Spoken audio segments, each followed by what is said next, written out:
สวัสดีเจ้าวันนี้กับมาป้ากับแม่ล่าเนาะช่องอู้จ่าภาษาเมืองนะเจ้าวันนี้แม่ล่าจะมาเก็บผักเสียงดาไปแกงนะเจ้าผักเสียงดานะเจ้าเขากินนุ่งเมืองนะเจ้าเดี๋ยวเขามาเก็บกันก่อนนะเจ้า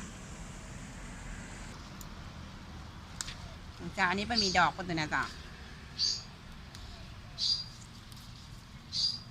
เก็บเอายอดเนาะ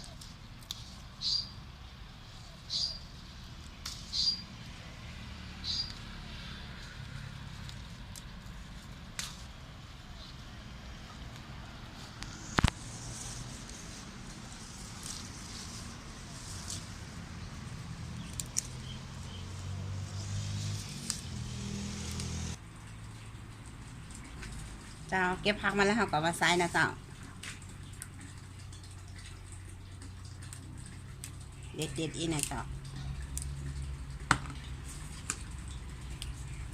เอายอดกันเนาะ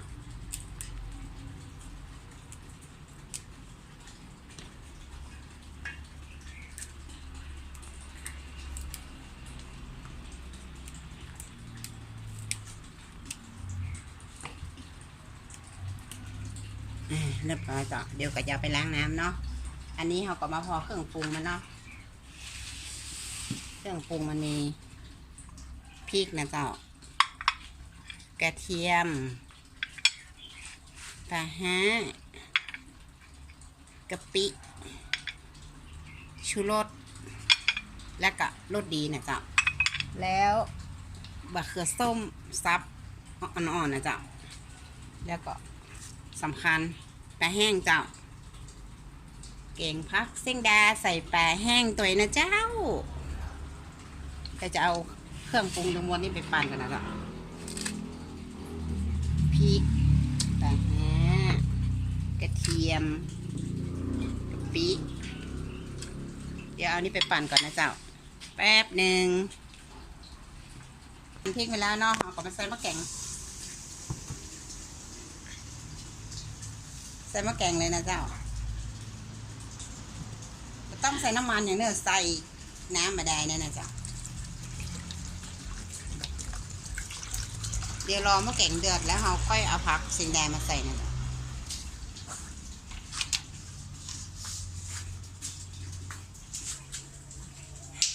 เจ้ามะแกงเขาเดือดแล้วเนาะก็ล้างผักสีแดงใส่เลยนะเจ้า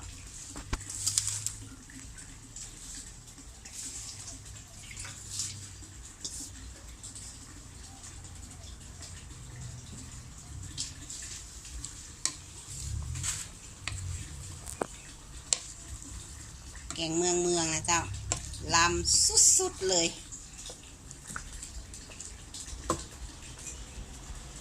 นี่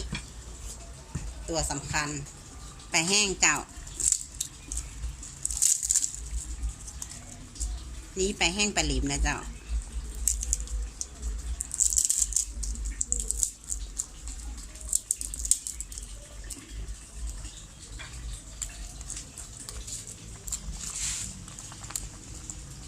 เบอร์ส้มนี่รอสักกรัมนะเจ้ารอฟักมันโยงสักกรัมไปใส่เนาะ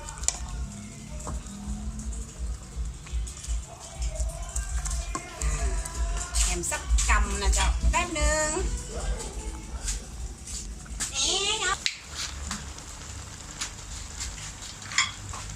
เจ้าอันนี้แกงเขาสุกแล้วนะเจ้าใส่เบอร์ส้มลงไปนะเจ้าแล้วก็เครื่องปรุงนะชูรสดี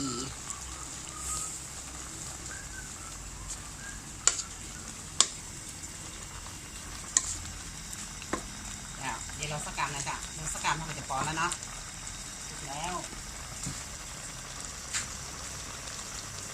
ฟังเจ้าอันนี้ก็ซุกเรียบร้อยแล้วนะเจ้าตักใส่ถ้วยแล้วเนาะนี่นะเจ้าแกงพักเซงดาใส่ปลาแห้งนะเจ้าสูตรเมล่าเจ้าสำหรับคลิปนี้เวลาไปก่อนนะเจ้าเดี๋ยวคลิปหน้าหาปลากันใหม่เนาะเจ้าสวัสดีนะเจ้า